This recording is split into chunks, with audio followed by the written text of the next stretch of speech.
Hello everybody and welcome back to the garden. It's early in the morning because this week is going to be very hot. I'm trying to beat the heat and work in the garden early in the morning. It's 7:30 I think right now, and it's already 25 degrees Celsius obviously.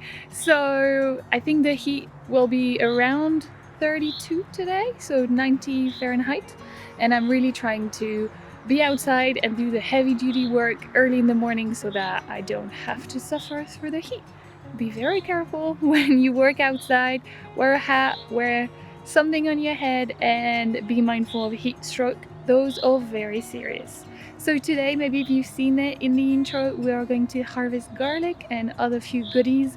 And yeah, the garlic doesn't look that good. You will see in close-up shots they're full of rust. We've had a very wet spring, and when I say very wet, I mean pouring rain for days on end, and this doesn't help onions, leeks, shallot, and garlic, of course. Those don't really like to be soaking wet and have wet feet all day long, and garlic might be the one that are more susceptible to rotting or developing any fungal disease because of it. So the garlic doesn't look the best. We've already harvested half of it, and now I still have a few elephant garlic to harvest and some hardneck variety that I don't remember what they are, but we still have a good deal to harvest today together. And if you're having beautiful garlic, not like mine, and you're wondering, how can I tell, how can I know if a garlic is ready? Because it is the hardest of the allium family to tell, because you don't have a outside showing sign that the garlic is ready in terms of the bulb size. Because the onions, you can see how big they're getting.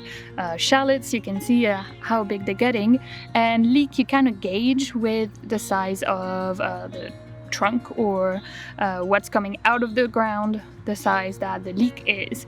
With garlic it's a little trickier, so what you can do, and you see a good example here, what you can do is watch for those bottom leaves, and when you have around 5, so there's 1, 2, 3, 4, that means that the garlic is ready. You're looking in between 3 to 5, and this garlic is ready or can be harvested. It means that there's enough, what those are is the skin protecting the garlic cloves. So it means that there is enough skin or enough papery skin to protect the clove during the winter month or during the storing process. And also by growing hardneck variety, which is what I have except for the elephant garlic, you get the garlic scapes.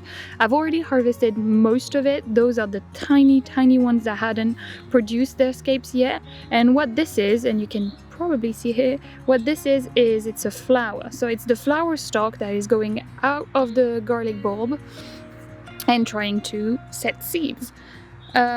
This doesn't hurt the plant comparing to onions. When you have onions going to seed, it really is a bad thing, and I have one example here. So you see this big flower stalk, and this actually pierces through the bulb. So this onion bulb will not grow, will not store, and will just focus its energy on producing flowers, which I'm gonna let it be. But with garlic and hardneck varieties, when you think of a garlic bulb, you see you have all of the cloves around, and then you always have like a little stalk in the middle. Well, the little stalk is this guy. And so it doesn't really hurt the integrity of the garlic cloves to have your garlic scape. So yeah, you get double the harvest because you have those delicious little things that have a pungent but fresher garlic taste. And I will link below a reel that I harvested most of the garlic scapes in. So there's no other way around it than to get to it. It's not going to be the biggest garlic bulbs that you've ever seen, or garlic head, but they're very sick, and I actually don't really want to give more space or more time in the garden space to those sick plant when I can succession sow courgette or green beans or pole beans or cucumber that will be fruiting and thriving in the next couple of months. I don't think it's worth it to wait and gamble for them to grow even bigger if they can, because the status of their leaves, I'm not sure they're doing a great job at photosynthesis. So we'll just be harvesting them today, and we'll have whatever harvest we get. And of course, morning coffee in the garden tastes better.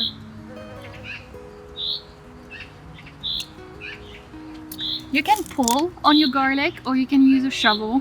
I've learned the hard way that pulling can just destroy the stem, especially with soft neck variety. You don't really want to be pulling and hurt the neck. So using a little shovel always goes a long way.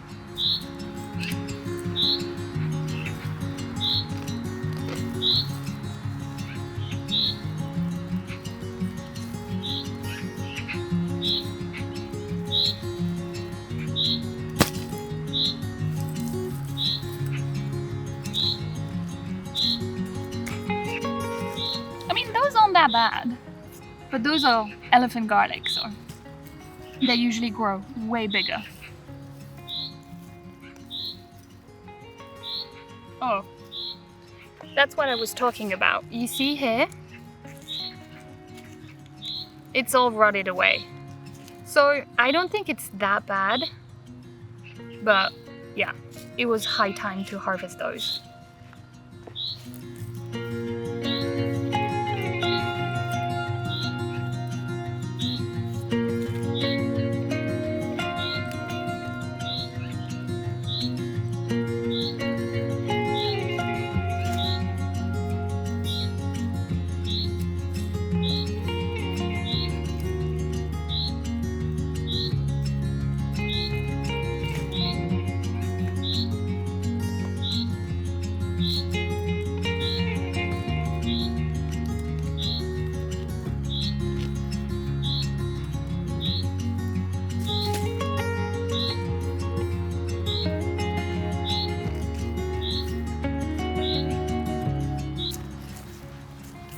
Those ones I have to be careful because I have some calendula right there growing in the middle.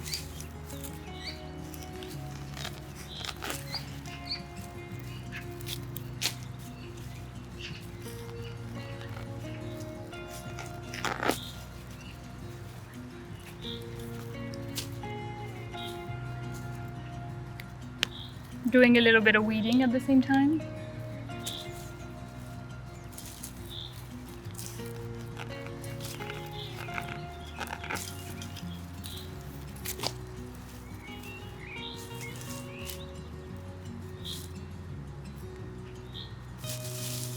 And you might be wondering, what am I going to do with all that garlic? I don't know. No idea.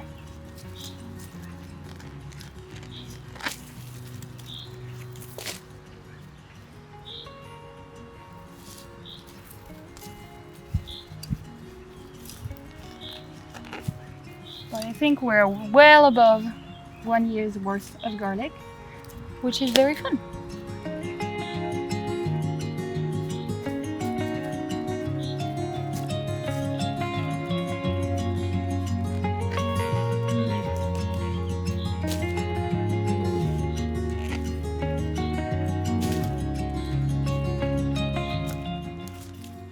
Oh, I'm gonna show you this.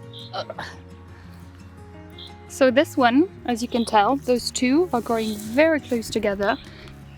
So usually those create a smaller garlic head because they're coming from one clove that had the energy normally to only grow one garlic head. So we'll see how big this is. Yeah, you see? This one is okay, but this one is tiny. And it's just because they're coming from the same original clove. And the last one in this area.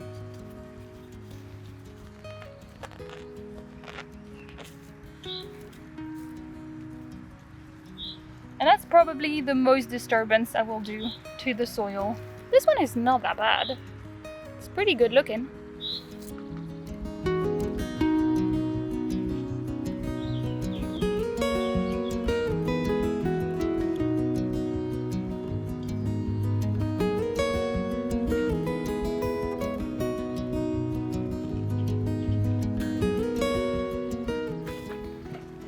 Let me show you something. So I talk about succession sowing a lot, and this is what I mean. Well, you can't see with the calendula. You can see here. You can see here. Those little guys are not weed. Those are soybean. And I've sown them 2 weeks ago in between the garlic. You can see right there. And you can definitely take advantage of this and just sow things before the other crop is out. Oh, why don't you focus? Oh yeah. And take advantage of the shade of one crop so that the soil stays nice and damp or nice and wet for the seeds to germinate, and also not lose 2 weeks of growing time, especially if you have a shorter growing season. And then sow seeds, and then you just be careful when you remove those and you have your next crop already in.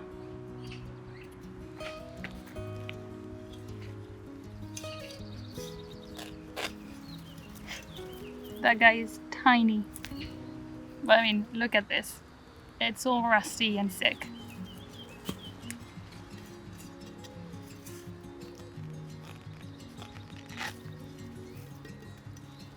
Oh, that's a bigger guy. That's looking good. Look at the difference.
And so we ended up with 75 garlic bulb, some bigger than others, and I have highly underestimated the size of basket I need, so I'll grab another one with the seeds and come back outside.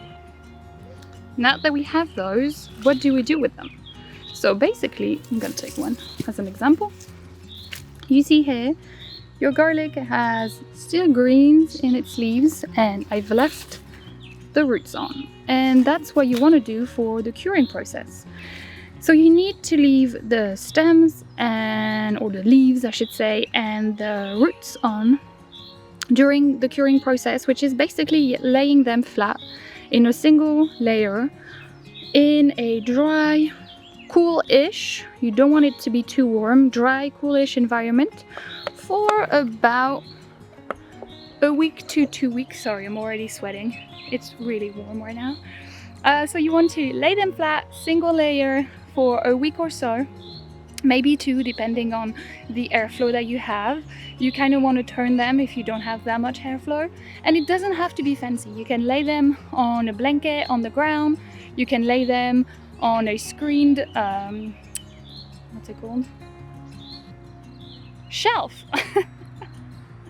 I'm sorry, my brain is not working really well in the morning, and it's not that I had the French word, like I didn't have the word as is. So on a screen shelf, yeah, that's what I was looking for. So you can put them on the screen shelf, that's what I do, or you can put them, as I said, on the ground, on the blanket, or on pallets, whatever you want to do. And you really want to have them store up all the energy that is left in the bulb, or that is left in the roots and in the leaves. And you will see, and I'm going to show you the ones that have been drying for a week, you will see those leaves will dry out, turn brown or yellow, and the roots will dry up as well. And then I'll maybe film a short when this is done, and then you just cut the tops and cut the roots off, and you can store your garlic in a cool, very dry environment. And now that the heavy duty part is done, which wasn't that hard, we're going to do the fun stuff, which is harvesting a few things for lunch today and then planting seeds for succession sowing. So for example, in here, what are we going to do in terms of succession sowing? You can see I already have, oh no, with my shade you can't see it. Yeah, I've already have some soya beans that are well on their way, and then over there I have a pumpkin. And actually, so the onions that are here are going to be harvested. They're pretty small, so they still have, I think, a good 2 to 3 weeks to go, and this will explode with growth. And then there's some carrots in there in the middle of the onions. I don't know if you can tell, and there are some carrots here which still are very small, so this is going to be harvested maybe in a month. And you can see here there's a tiny winter squash. This one is a delicious little guy. I'm going to show you the seed packet. It's a French heirloom and it's so good. It makes for those small personal size winter squash, and when you're just a family of 2, sometimes a big pumpkin can be a little too much. And so here I'm actually not gonna sow anything, which seems weird, but I think it's gonna be way overcrowded with this guy just growing along all of here. And I think, yeah, if I'm putting something here, it's gonna be a little too much. And especially because soya beans, they look like nothing right now, but they will be as tall as the dahlia in about a month. So here I'm not gonna put anything. Here, on the other hand, I might be putting some green beans, and we are going to prepare the area together, and I'm going to tell you what I do and why I do it. So here is the area where you have calendula and a nasturtium growing here and a pumpkin. And you see this pumpkin, the stems is looking that way, so it's probably gonna sprawl in this pathway, which is a problem for future layer. A nasturtium that is probably gonna sprawl in this pathway, same thing, not my problem now. And I have something around like 1 square meter, maybe a little less than that here. And with beans, especially pole beans, but I'm gonna use bush beans here, but with beans you can have a lot of food in that small space.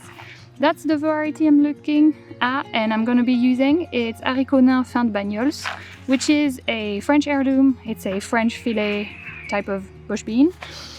Would I be French if I'm not planting French filet bush beans?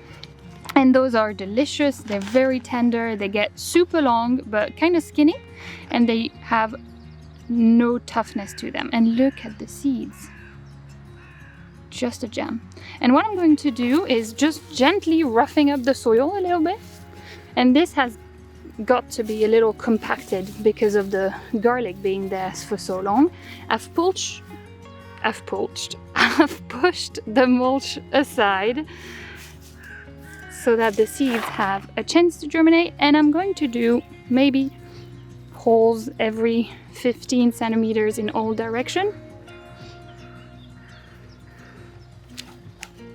And you see how easy it is to dig in it. And then I'm gonna do 2 seeds, oh that's 3, 2 seeds in each hole. And then we are going to water those guys, and that's gonna be it. And Here, where I said I was not gonna plant anything, you see the pumpkin, the soybeans, I just pushed the mulch back onto the bed. So it was bare soil 5 minutes ago, and now I've put straw back where there is nothing. So let's get to the fun part of any garden trip, which is harvesting. And I'm gonna harvest a few things for lunch today. And so the first thing we are going to harvest are potatoes, because I'm going to make a potato salad with new potatoes. And you would be surprised how buttery and soft and delicious those are in a potato salad. You really don't want to boil them for too long. Depending on the size, it can be 6 to 10 minutes. And then it just makes for the most delicious potato salad. And it's actually, I feel like it's the only time I can bear having the skin on the potato in the potato salad. Roasted potatoes, I don't mind having the skin on, but potato salad with like bigger, tougher skin, it's not my thing. But actually, which I learned a few weeks ago, most of the vitamins and all the good stuff in the potato is in the skin, so it's also a great nutritious dish. And I don't know if that would be, oh, the crickets are awake. I don't know if that would be any interest of yours, but if you want to see some recipes or how I cook with everything I harvest, and especially if you want to see like some French classics and get some inspiration from French cuisine, you can tell me in the comments below and I would film that gladly. And as I've mentioned already, I'm using Ruth Stout method for potatoes, so basically they're just in straw, and you dig. And I clipped this one off, it's a little small, but that's okay, it's gonna make for a delicious meal. And then you select the one that you feel big enough, and then you clip them off the roots, and you see there's ton, I don't know if you can tell, yeah, there's ton of little potatoes still, and those ones, I'm gonna let them be. You just put the mulch back on, and you keep going. I had to go back to the house to grab a third basket, which is a problem I'll gladly have. And that's not bad. I have the little harvest, so you see some are bigger than the others. Those 4 little babies, they're maybe overkill, and those ones you just want to boil them for literally less than 5 minutes. So yeah, that's pretty cool. And I'm happy this year because all of the potatoes that I have and that I've put in the ground are coming from seed potatoes that I saved from last year. Now, let's get to those boys. Here it is. So those are rondenis, which is a round courgette, and it's so easy to stuff because you just cut a little bit off the top and then you carve into it, kind of like a pumpkin actually, and it makes for an easier stuffed courgette than the longer ones where you have to, you know, cut them in half and then create boats. I feel like you lose more of the flesh with the longer courgette than the round ones, and I'm only using those for stuffed courgette. I don't really dice them up and do anything else with them. And so there are 2 teams in terms of harvesting squash, whether it is winter squash or even melon, cucumber, etc. They're the pulling team and the snipping team. And I was from the pulling team before, and I ripped out an entire watermelon plant. No, it was a melon? No, it was a melon. An entire melon plant 2 years ago. And now I am in the snipping team. Because, you know, you can rip out an entire plant doing that. So the only thing we are missing now are fresh herbs for the potato salad. And the herb bed is over there, and we're going to go do it. Have the garlic in my way. Raise your hand if you're just leaving your garden tools everywhere.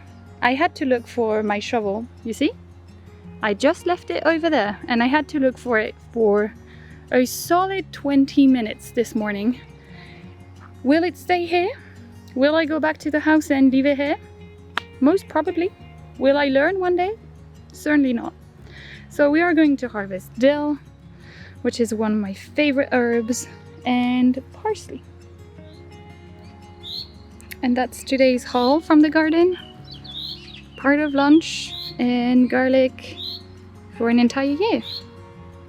And that's gonna be it for today's video. I hope you enjoy spending time with me in the garden. Subscribe so that you don't miss any other adventure that we're going to have together, and have a very nice day. You will see me in the next one. Bye.